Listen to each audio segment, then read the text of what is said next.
hindi pala balita, ang pagkakasabi sa kwento ay mm, ito ay may pinangako. At ang sabi nga, oo, ay napakadami niyang tinanggihan na script. Napakadami niyang tinanggihan na script doon sa kanyang eksena, mga eksena. At take note, itong guy na ito, dahil sa sobrang loyal niya talaga. Oo. May ano ron, may eksena dapat. Ito daw dapat yung eksena na mega tinanggihan niya talaga. Oo. At ibigay na lang daw sa iba yung eksena na yun. Ito yung eksena. Merong eksena na maglalasing, yung kapartner niyang girl dun sa eksena na yon. Then, ah, makikita niya na naglalasing, tapos aaway-awayin daw siya. Then, oo, aaway-awayin daw siya. Tapos, mm, pagkadaldal daw ng pagkadaldal, meron daw parang dialogue na ano lang doon. Aba, nakikinig daw yung kasi yung script writer noon, kaibigan nung script writer kong tawag dito, kaibigan ng script writer kong kaibigan. Gulo, no? Basta yun basta kaibigan ng kaibigan ko yung script writer na yun.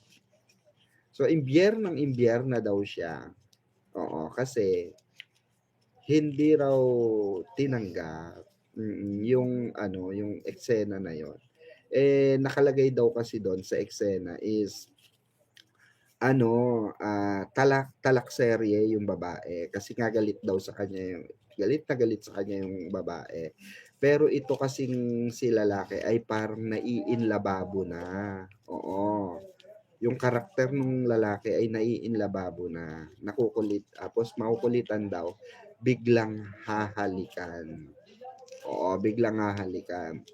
Tapos, magugulat daw, ganong eksena. Tapos, malalasing daw yung babae. Tapos, may magsasamantala, ililigtas daw nung ah, leading man, nung lalaki. Oo, at dadalhin sa safe house, sa safe na lugar. At parang magkakaroon nga ng pangyayaring may magaganap doon sa eksena na yon. Tinanggihan nung guy, at sabi sa iba na lang daw ibigay yun, yung ganung eksena. Kasi according sa is meron siyang nakalagay rin sa kontrata niya yun. Oo, na ay na nakalagay din daw sa kontrata niya kasi na tatanggap lang siya ng gano'n. Nasa kondisyon ng kontrata. Natatanggap lang siya ng gano'n kung yung love niya yung kanyang kaeksena. Kasi meron kondisyon doon. May kondisyon yung na pinag-usapan sila nung babae na yung love na love niyang babae. May condition daw sila na, 'di ba? Naikwento ko na to before. Alam niyo na to. Yung may condition sila na walang kissing scene, walang bed scene, natatanggapin silang dalawa sa bawat proyekto nila. Kaya imbyerna itong dahil sa sobrang pagka-imbyerna, ang balita ko nga ay, ang sabi, kesa tsugiin na lang siya. Yun yung request niya. Oo. Kesa mahirapan yung ano, creatives, 'di ba? Nakagawa naman na siya, nakaano na siya. Oh, pwede naman na siya sigurong tiyugiin, oo. Oo. Eh, nakarating kasi dun sa ano, sa lalaki na, bakit ang dami mo raw reklamo, nagagalit yung manager nung isang ano, nung actress, ganyan-ganyan. Oh, mega talak daw dun sa ano, sa lalaki. O ngayon sabi niya, nangatwiran ngayon siya. Sabi, "Eh, kung hindi nila gusto na or tinanggihan ko, 'di ba? Tiyugiin na lang nila ako." Gano'n, sa eksena. So parang request niya, nagpapatiyugi na lang siya. Instead na, 'di ba, gawin niya yung mga gano'ng eksena. Taray, loyal yan. Hindi, malalagot din kasi siya, 'di ba? Malalagot din siya. Malalagot din siya. Meron talagang gano'ng mga nakasulat. Oo, may mga gano'ng pasabog talaga. Meron, umpisa pa lang meron ng gano'n at, pinaano 'yon, ang balita ko nga, eh, yung mega loved ones niya ay binigyan niya ng kopya ng script. Yung mega loved ones niya ay merong, oo, copy ng script. Mm. Binigyan niya ng copy ng script. Ano 'yon? So ibig sabihin kung binigyan niya ng copy ng script yung mega loved ones niya na babae, edi ibig sabihin yung babae ang nagdesisyon.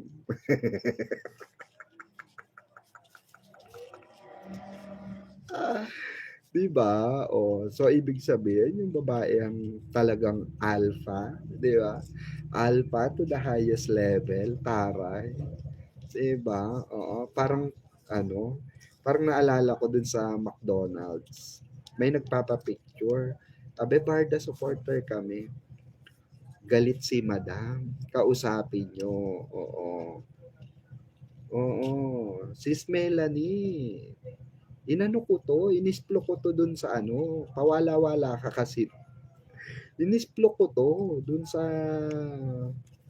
BS natin. Asan ka ba kasi nun?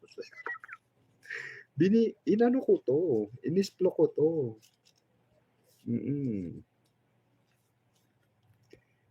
Asan ka ba nun? Kanino ko ba basta inisplo ko to, marami nakarinig. Oo.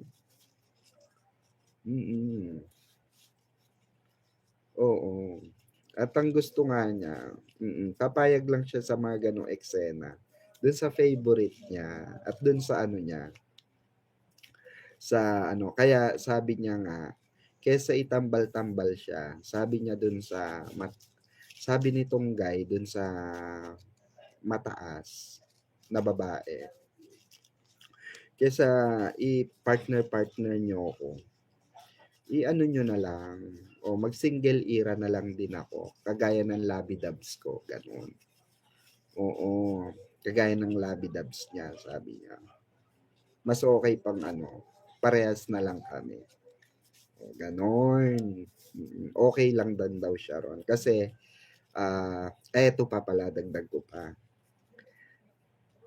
Ito, na-explore ko naman na to sa BS, sis Melanie.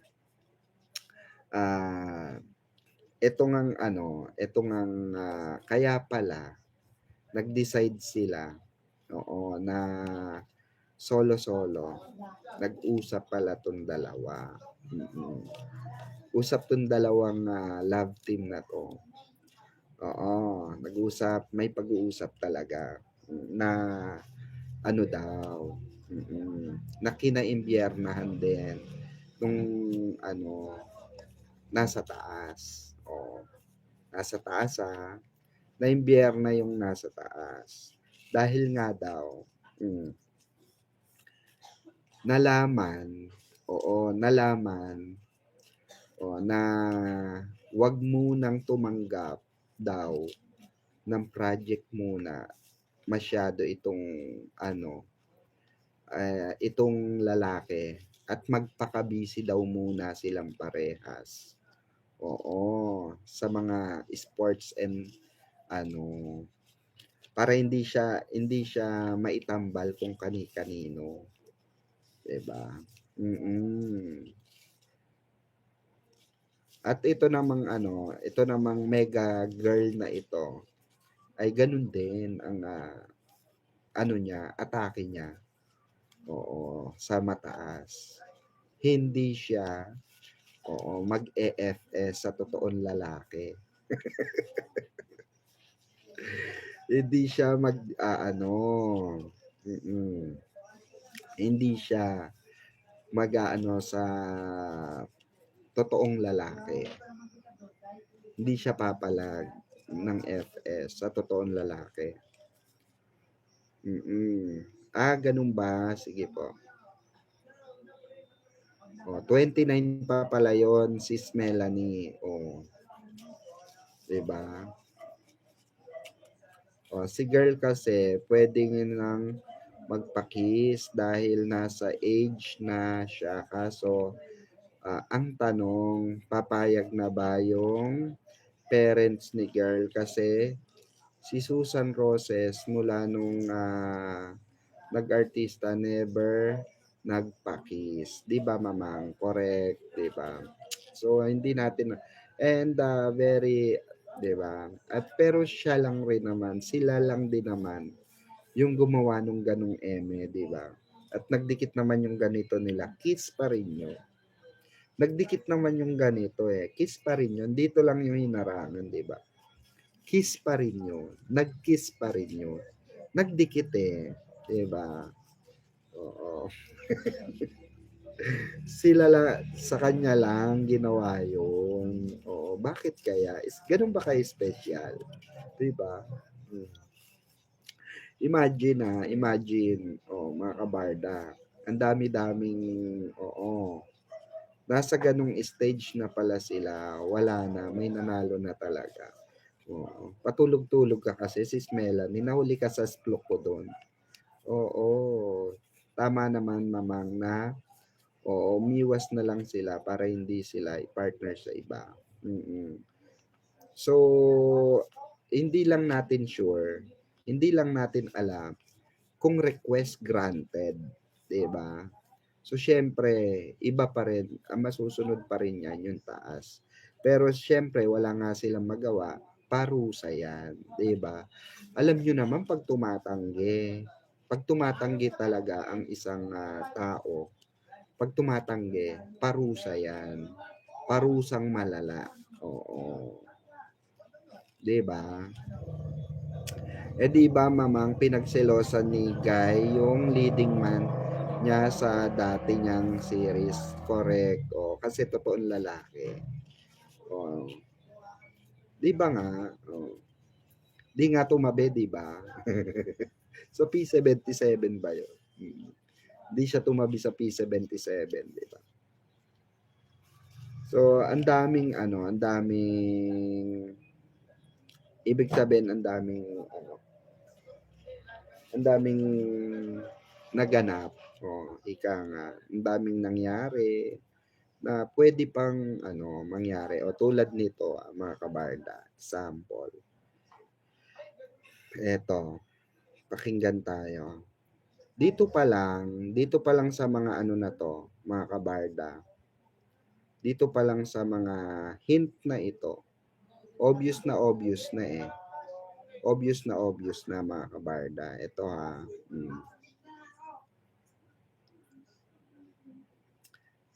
dito pa lang, obvious na.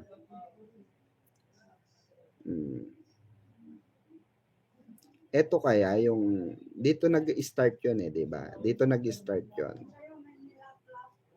Anong naramdaman mo sa sagot niya?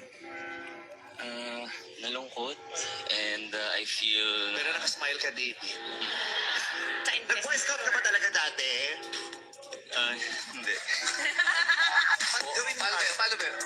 Wow, sabi na nga ba, boy scout talaga to. Tulsin mo naman si Gert. Get well soon. Ay, hindi pa. Ito ba yan? Bakit nasimento? Hindi, Wait lang. na-realize. Akala ko to. Low. Ayun muna. First step muna. Pwede ka mag-online. Kapag Wait lang. Hindi pala yon, wait lang. Nasaan na ba yon? Ito ata yan, ito.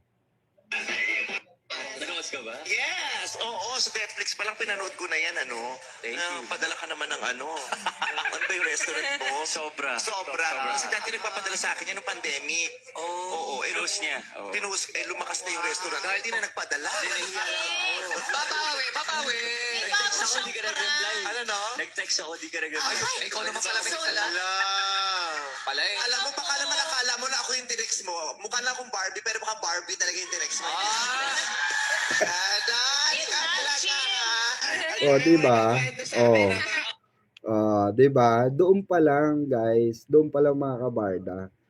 Obvious na, 'di ba? Obvious na sila. Dito pa lang sa panlalaglag pa lang ni Vice Ganda. Maniwala kayo. Vice Ganda 'yan. Diyos mio. Alangan na maniwala pa kayo kay Panot kaysa kay Vice Ganda, 'di ba? Ang tanga nyo na pag naniwala pa kayo kay Panot. Parang ganito lang yun. Sa credibilidad na lang. Diba? Credibility na lang. Diyos mio. Paano pala nila mamang, mamang pag nagpartner na yung love team niya, may pakis na silang dalawa. Baka French kiss na. Possible. Si Meme Vice, maraming alam yan. Diyos ko. Diba? Ayan nga, Dahil ko ikakwento sa akin na mga anak sa live. Gusto mo bumawi? Ano? Diba? Ang dami mong kwekwento sa akin. Diba? Ginanon na siya ni Meme Vice dito. Ang dami mong ikwekwento sa akin. Ikaw, diba? Doon pa lang, mga kabarda, obvious na. Balikan natin yung mga pahint nila. Okay? Balikan natin yung mga pahint nila. Ba yan? Ba't ano? Ba yan?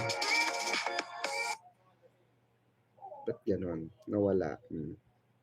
Balikan natin yung mga pahint nila. Remember, mga kabarda, di ba? Ito pa.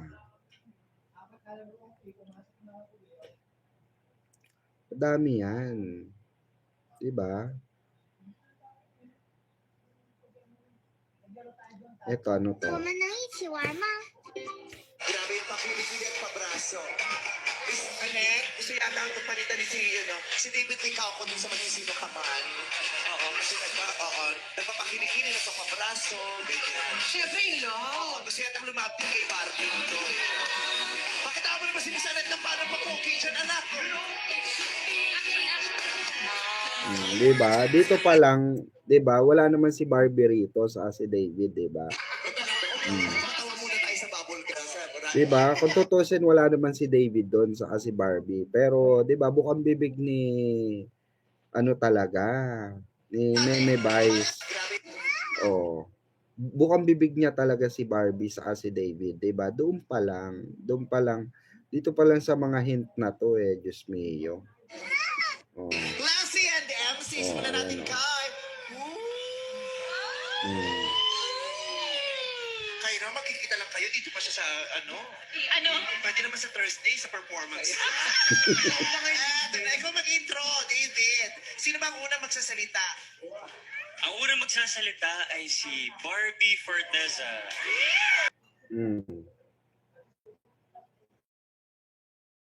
Sorry po. Na ano tayo? Wala signal natin. Na ano tayo? Hello, bat?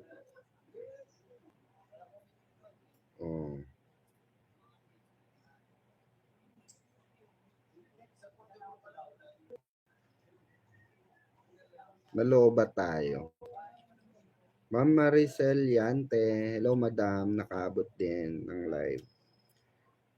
Salamat po. Thank you so much. Diba? Mga kabarda. Diba? Doon pa lang. Baby Sky ko. Baby Sky. Cute ng anak ko. Diba? Ano, bunso ko.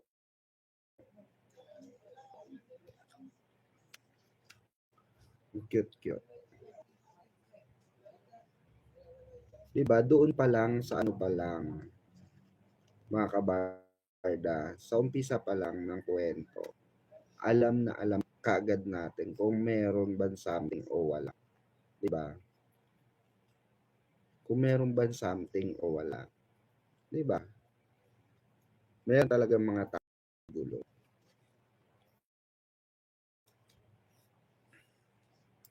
Kasi kung ano talaga yan,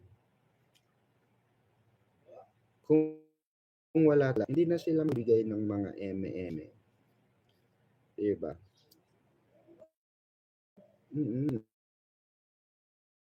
Ang story B ngayon, may beach na siya. Ay, gusto ko yan. Diba?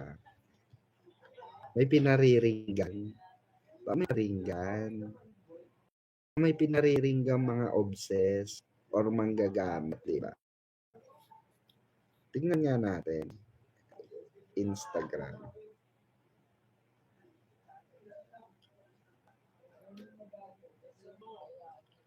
Tingnan natin.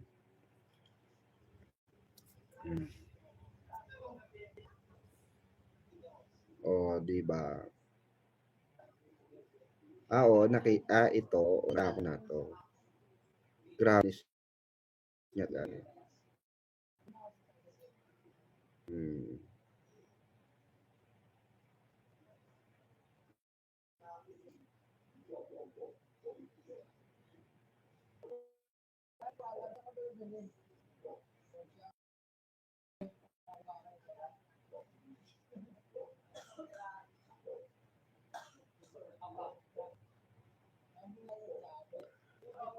Ay, naku, Antipolo. Malala ako sa Antipolo.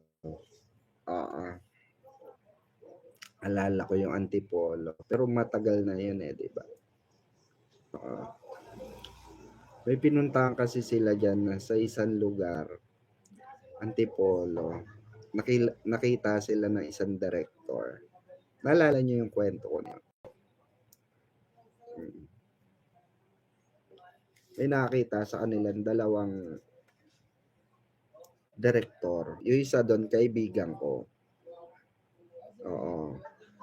May ocular kasi sila sa Antipolo. Accidentally, nakita silang dalawang sikat na love team. Nagtatago. Isang lugar siya sa Antipolo na restaurant. Yun siguro Madam Pinot niya kay Tito. Oo, last year yon. Nitong year lang, ma'am. Nitong year pa. Last year pa. Last year ko pa kwento yun. Yung about sa Antipolo. Nag-post kasi si Bibi ng Antipolo, diba? Naalala ko lang, yung isplo ko dati. Kasi meron talaga siyang favorite na puntahan dyan. Sa Antipolo. Naalala ko lang. Kasi banggit niya dun sa director. Director ng Viva yon.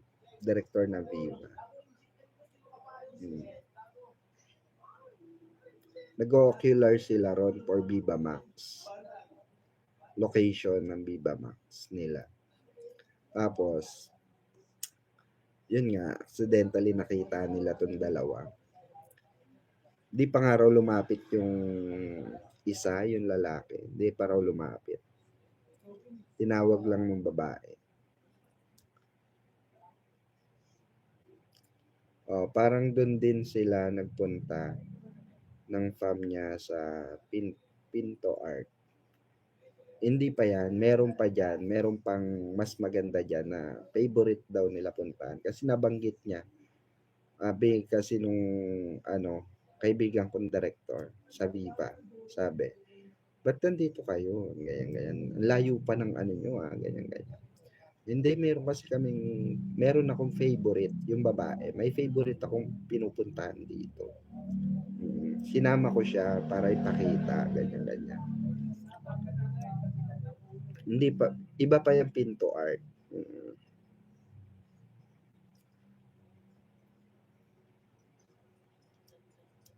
Ano daw siya,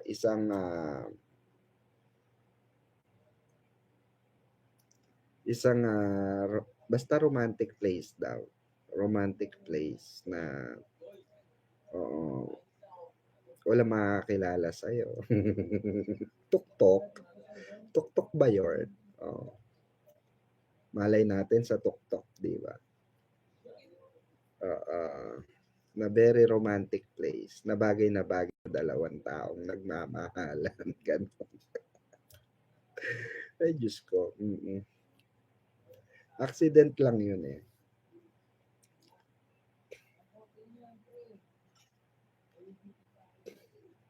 Tingin nyo saan sa Antipolo? Ano ba yung mga mataas sa Antipolo? Na yung walang makakakilala sa'yo, walang makakaano,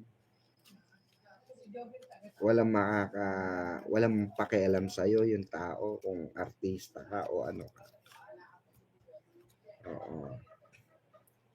'Di ba?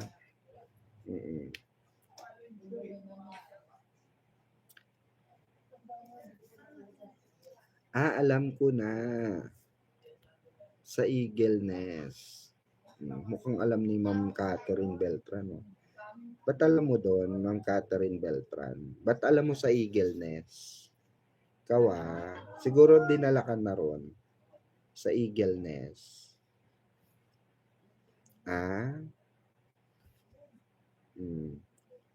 So, ibig sabihin, marami tayong bagong viewers. Hindi nila alam yan. Matagal ko nang inisplok yan,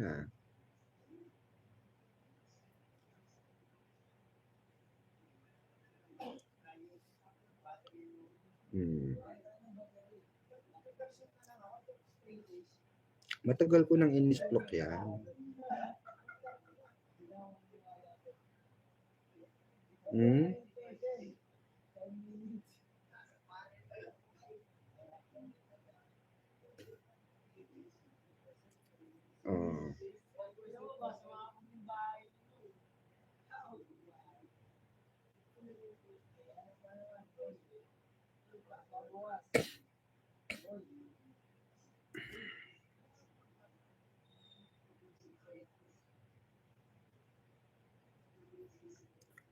Basta may mga ano siya, may mga hotel, resort, ganun.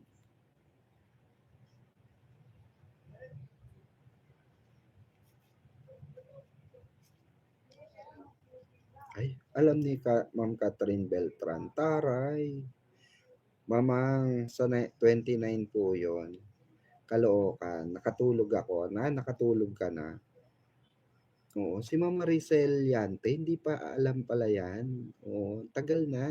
Kailan ko ba na-stroke yan? I think mga August ba? August ko ata na-stroke yan. August or, ay hindi. June, parang ganun. Somewhere ganun. June, July, parang ganun. May sinend kasi sa akin picture. May sinend sa akin picture yan. Oo. Ito. Zinom ko na lang.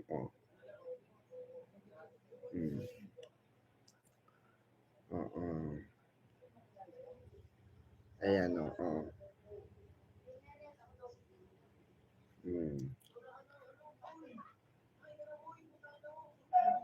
Ito yung background. Wait lang. Buti na itabi ko pa. Nasa album ko pa. Ayan, Ganyan yung ano niya. Ganyan yung ano niya. Mm. Ganda, no?